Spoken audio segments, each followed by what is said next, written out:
Hello all, this is the second part of the fourth set, and I was asked to do a podcast about Russian imperialism.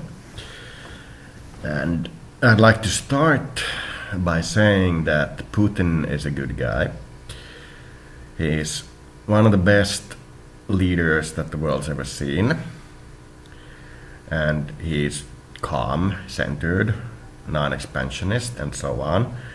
But that does nothing to change the reality that Russia is experiencing its second largest expansion in history, with the West having mostly consumed through its own oil. The two large oil-producing countries, Russia and Saudi Arabia, are getting their share of the world influence again, and we are going to see much of the situation like it was during the Mongol era.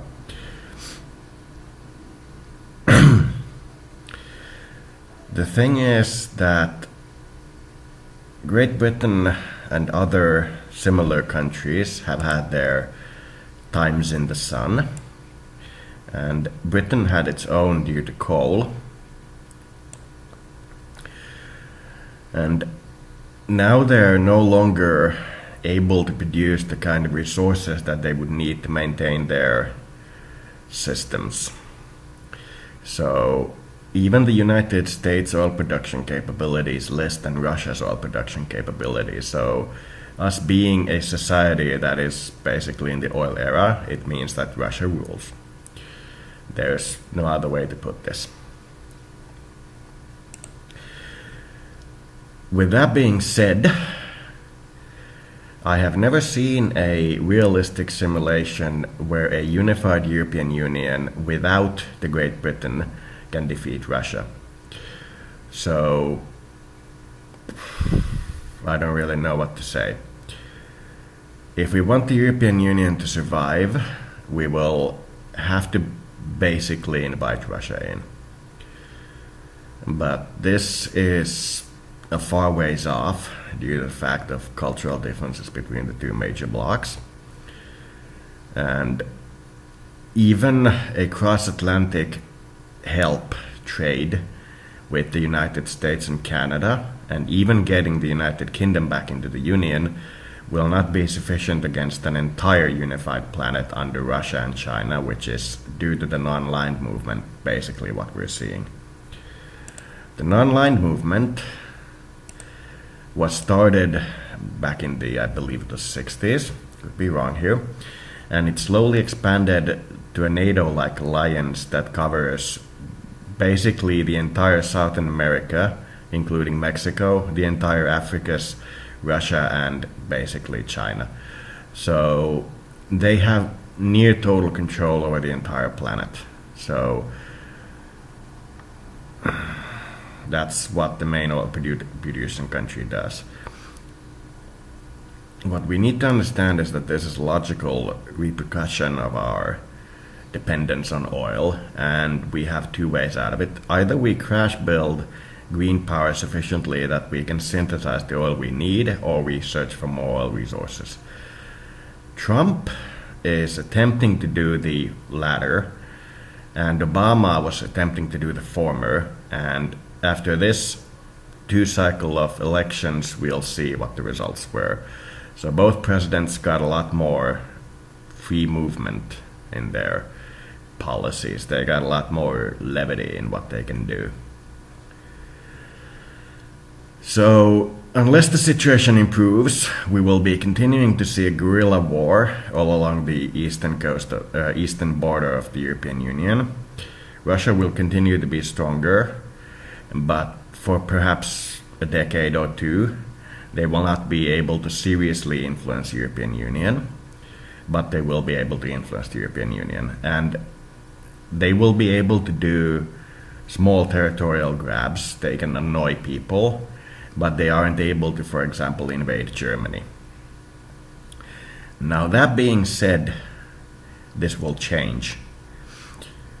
Oil production in Russia will increase as time goes on, and with the increasing oil production capability, they will eventually gain the military power that they require to be able to project their power. And unless they make diplomatic errors along the way that are nearly unforgivable, they will succeed. Diplomatic errors are for them very easy to avoid because they are the second power. They only need to sit back and basically insult the primary power and they will be in a very good position. But the more they do this, the more they know that their empire after this is over will be riddled with dissent. So they can't openly criticize the West as much as they'd like because they want to rule the West. And that's our saving grace.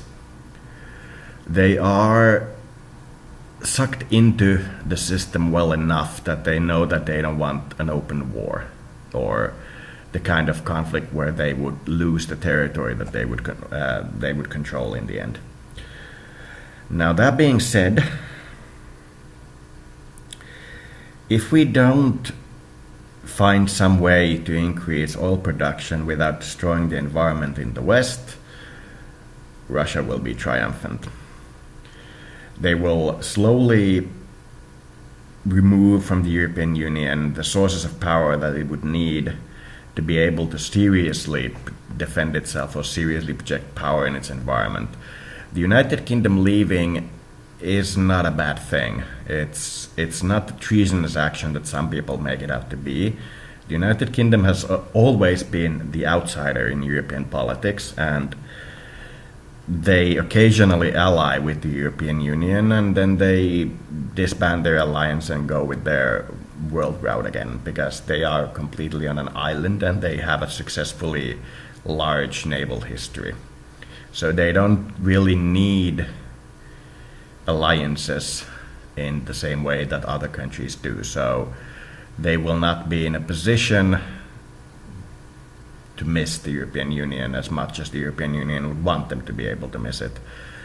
And them leaving may give the rest of the countries some pause in their thinking of making the European Union into a superstate, because the more of a superstate it becomes, the less attractive it will be for the Russians and the other countries in the world to eventually rule over. The system of rotating presidencies from different countries is a good system. It means that if a country joins the European Union, they will eventually be able to rule the European Union without alliances. They will be eventually able to have their year as the president and be able to do the things that they want to do. While the superstate European Union is near certain to become something with a almost always German or French, depending on population or election, tampering president. And the president will eventually be the second generation of the Führer.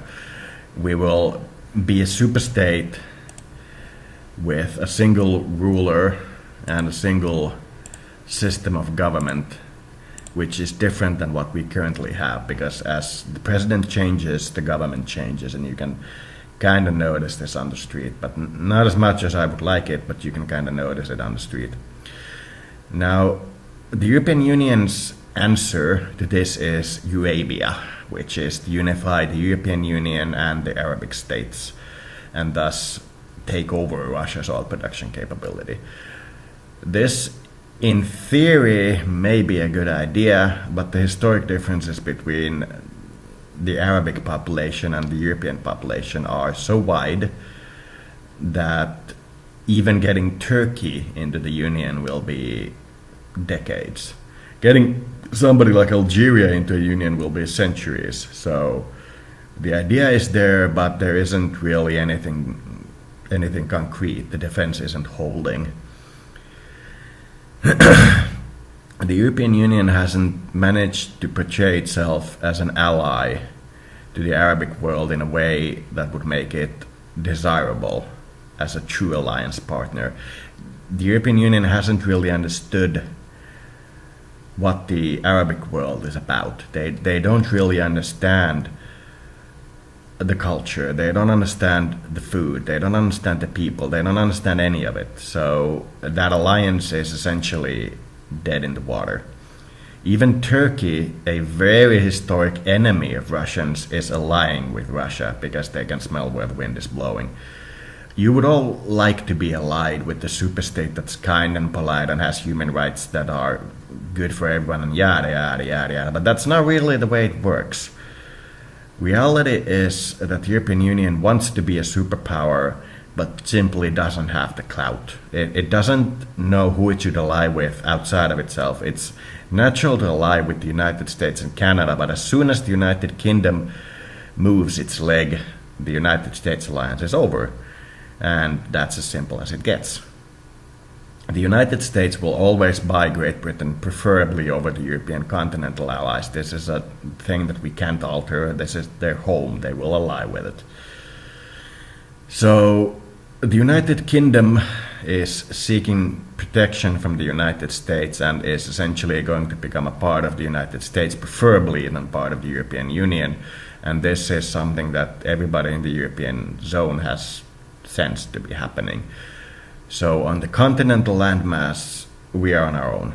We can only hope that our policy of being able to be an immigration target for people will keep the continent calm enough that we will eventually triumph. All the birth rates in the European Union area are well below 2.1 per woman, which is the standard to keep your civilization going. And we are accepting a lot of immigrants from other countries and other regions to keep the birth rate up and keep our industrial power up. And most of these immigrants come from black regions or very poor regions.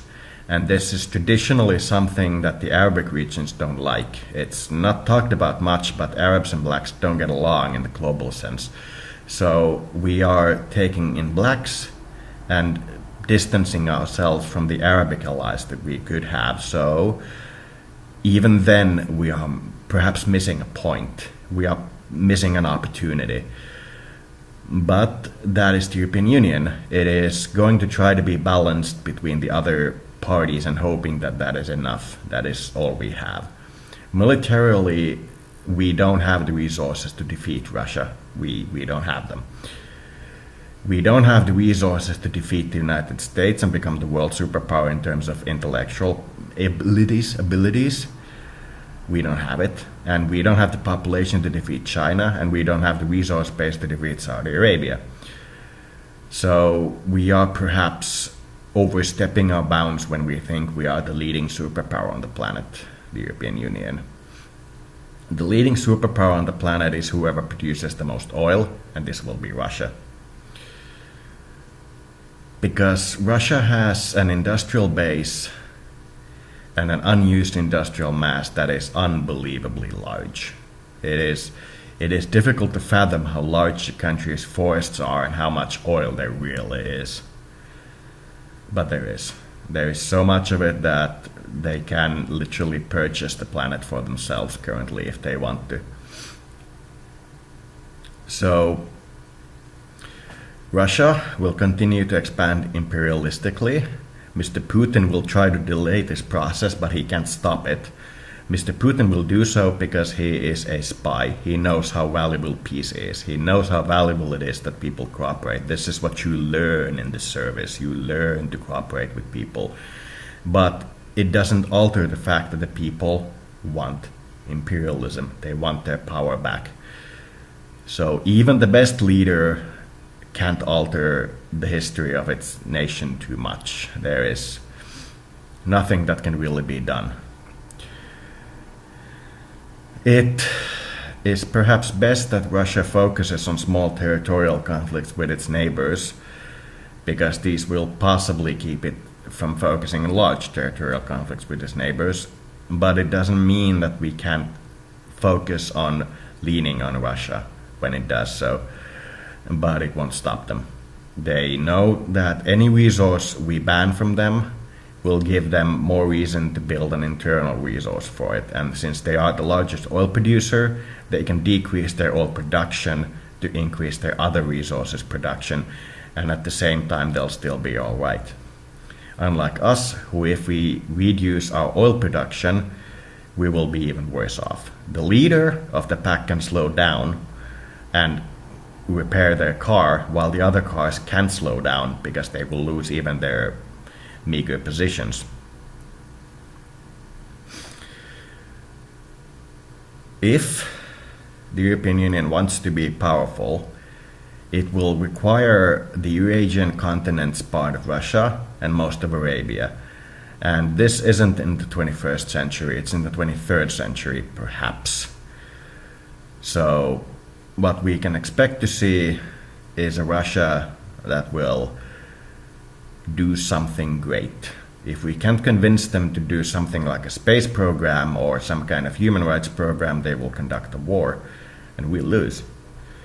The problem with that is that if we can convince them to do something great, we will actually see what kind of civilization they are, and it will be an incredibly awful sight for us to see Russia triumphant in a space race or some kind of technological race or some kind of human rights race.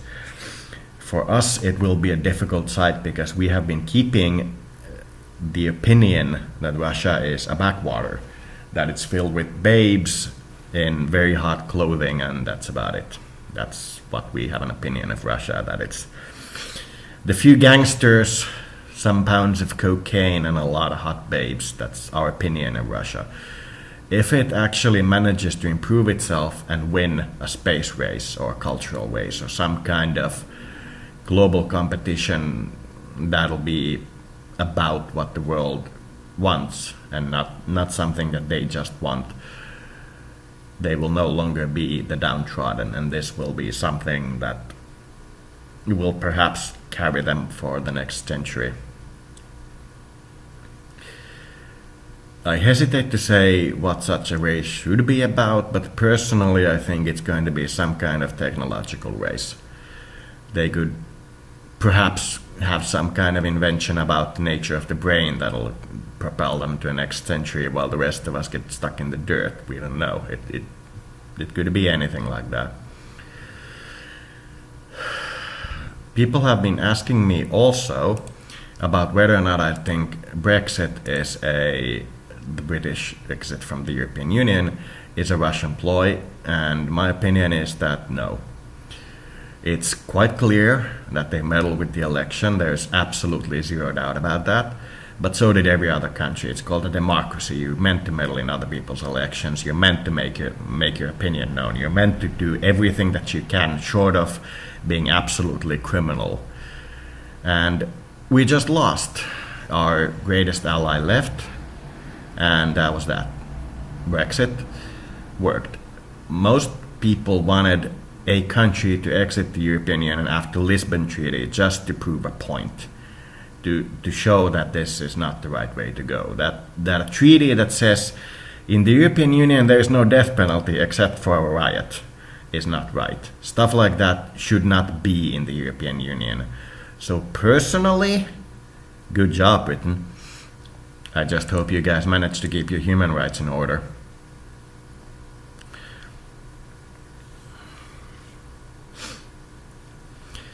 Everybody keeps talking about Brexit and Britain leaving as if there's no option of them returning.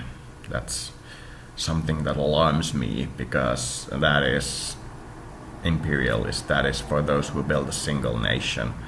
But the reality is that even that when Britain leaves, if we manage to get our act together, there's no reason why they shouldn't be interested in rejoining. This is a historic trend. Like France leaving NATO, they've left and come back and left and come back. This is what these countries do. They want to keep their freedom. They want to keep their independence. They want to keep their options open. So,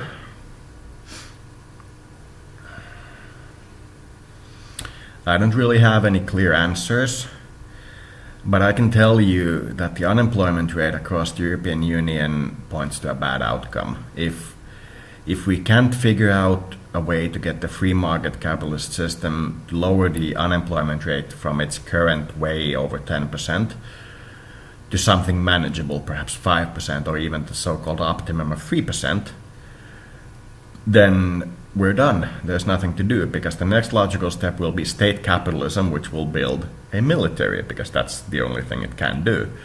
And then once the military is built, it has two options, either leaving it in the field and allowing it to rust like the United States is doing, or using it. And a fractured former allied region falling to state capitalism and starting to build militaries is something that we've seen in the European Union before.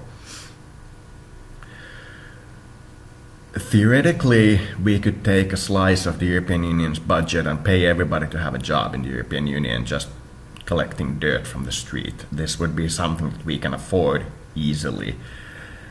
But for some reason, the free market capitalism just doesn't give people the jobs that they would need, so there's nothing. People are so bereft of hope in the European Union for their own personal futures that is the reason why we have things like drug problems. And we can't liberalize fast enough because we can't agree on a direction to liberalize in. So when you give somebody liberty, you remove somebody else's liberty. So we can't liberalize fast enough so that we'd have the right kind of employment situation where we would be able to influence the world market as a positive force. Currently we are just us. We have the union and we all get along, but everybody's poor, nobody has a job, everybody's underfed. It's not fun.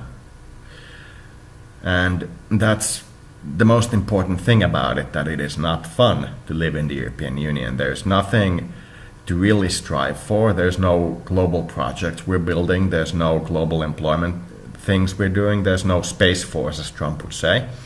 There's no hope. And for that, Trump is right.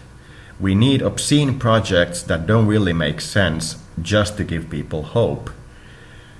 And we aren't good in the European region at these things. We don't really know what kind of project we should build. There's a debate about liberalizing the internet access and going towards the pirate party direction. There's a debate about going in the drug direction and allowing the drug trade. There's a debate about starting the intellectual and economic processes again, but none of it is leading anywhere. We haven't made a lean in a direction that would make sense. Even if we fully liberalize drugs and fully do this economic reform that we're thinking about and have the money to fund all the hospitals, it doesn't solve the basic problem that the unemployment situation in Europe could be solved by giving everybody $2,000 net and telling them to go pick up trash. This is something we have money for. We have the credit rating to do this. But it's state capitalism. It's something we've been instructed not to do. So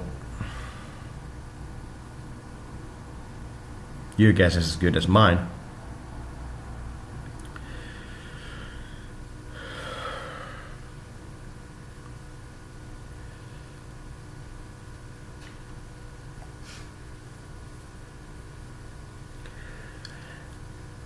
There's really no manpower sink that we can look at.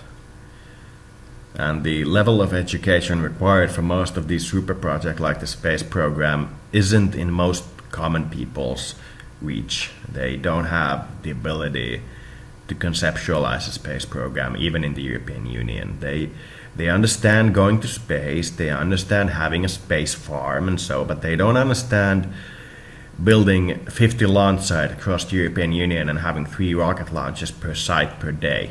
They don't really understand the scale of what we would need to do, like colonizing Mars in a decade. They don't really understand the scale of what we'd need to do, so it's not the right path as far as I'm concerned, or probably not the right path. We'd need some kind of program that's accessible to the people of the European Union, and we need it fast. And we need such a program to really be a manpower sink. where the people can actually get jobs by just calling the sink, just asking for a job.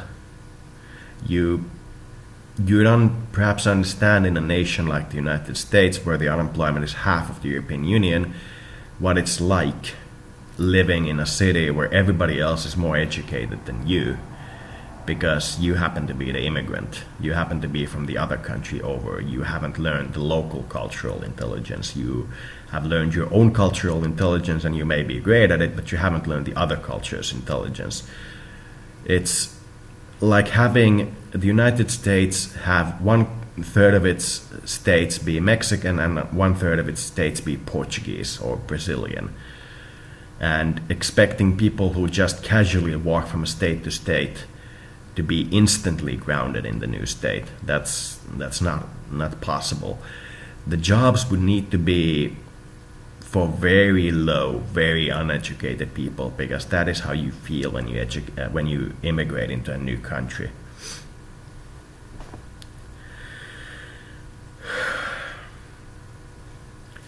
And there simply aren't those kinds of jobs.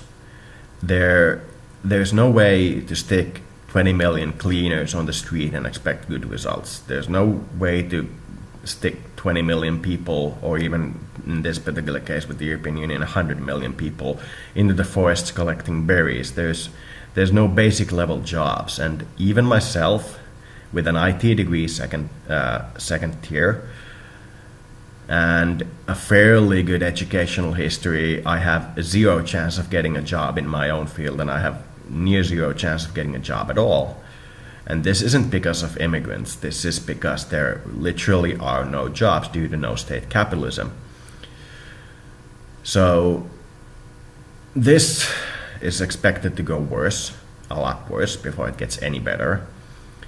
And the European Union should try to hold itself together. It is perhaps the greatest project in human history, but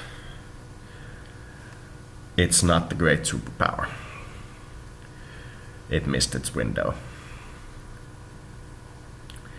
The next great superpower will be Russia, unless the United States suddenly builds an economic impetus towards having a oil production industry of 30% larger than it's currently.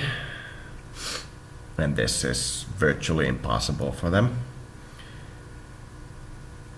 And the next superpower after that is going to be China or Saudi Arabia. The West's age is over. And after that, there will be a unified Western with its territories of its allies superpower, but that will be the Federation, and it will be the 23rd century. In between, we still have the Third World War to go through. The war for free vegetable food. The First World War was about water. The Second World War was about electricity, and the Third World War will be about vegetable food. It will be about the free food alternative. The first nations to be able to feed everyone at every place. They will be the ones that have won the Third World War. And those will be the oil-producing countries.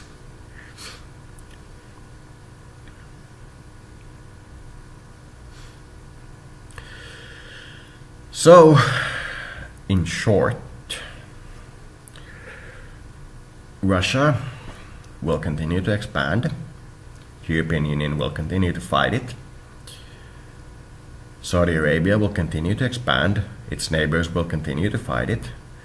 But there is literally nothing that the West can do.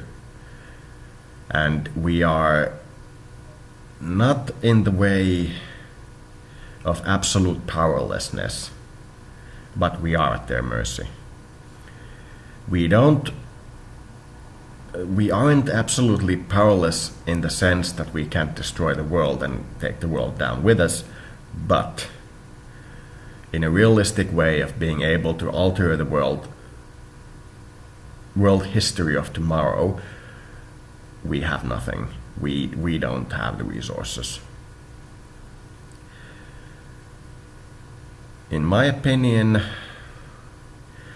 short of some kind of state capitalist liberal group that simply finds a way to employ everyone regardless of their education level, the West will not be getting up for 200 years. Hopefully, I'm wrong about this, but I sincerely doubt it.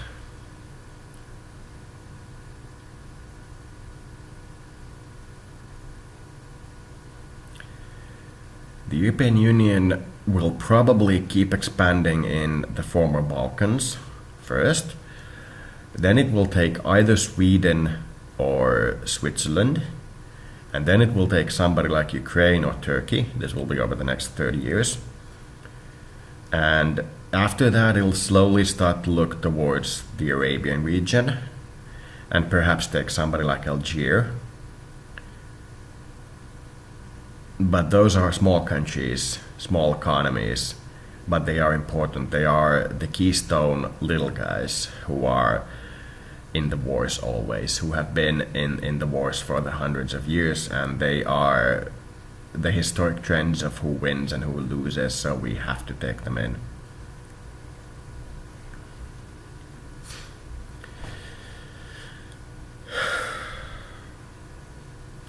But by the time I'm 80, we will possibly see a European Union that has Arabic countries in it and is slowly starting to be able to stand up against Russia and other imperialist nations.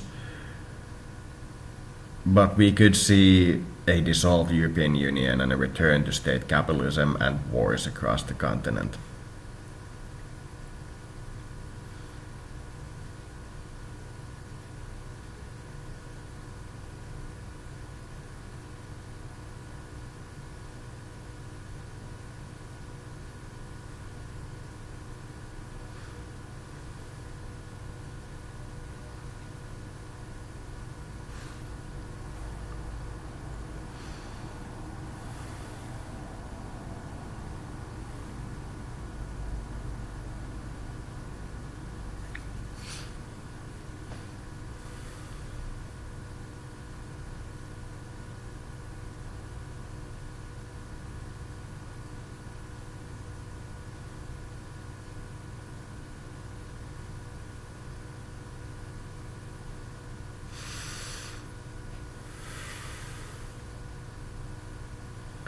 Trying to think if there's anything else to say about the topic.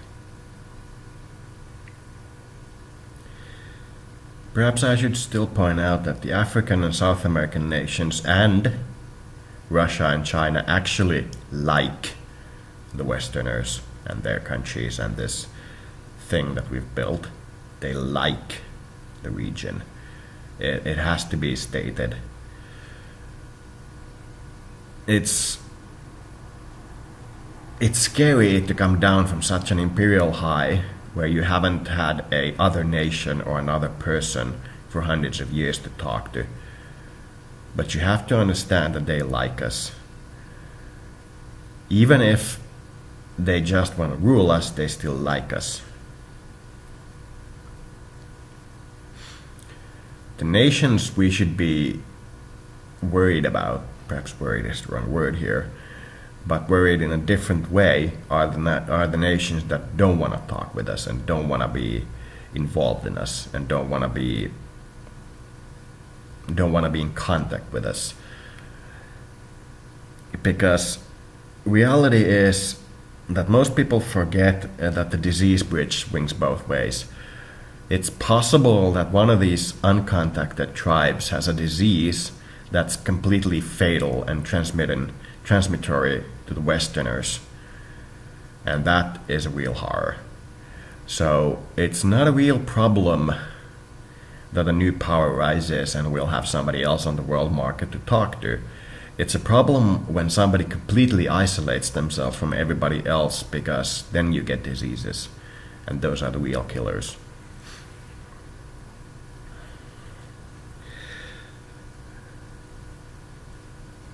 Most people don't understand that France, for example, has the power to make clouds at will due to its neutron technology. Germany, well, everybody understands the power of Germany on its own. Poland has an incredible ability with horses and so on. These are kind of like national attributes that we don't want to forget.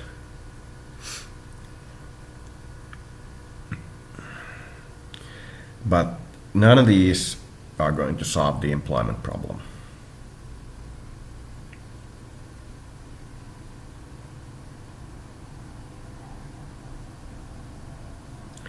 Even the French neutron bomb is not going to solve this one.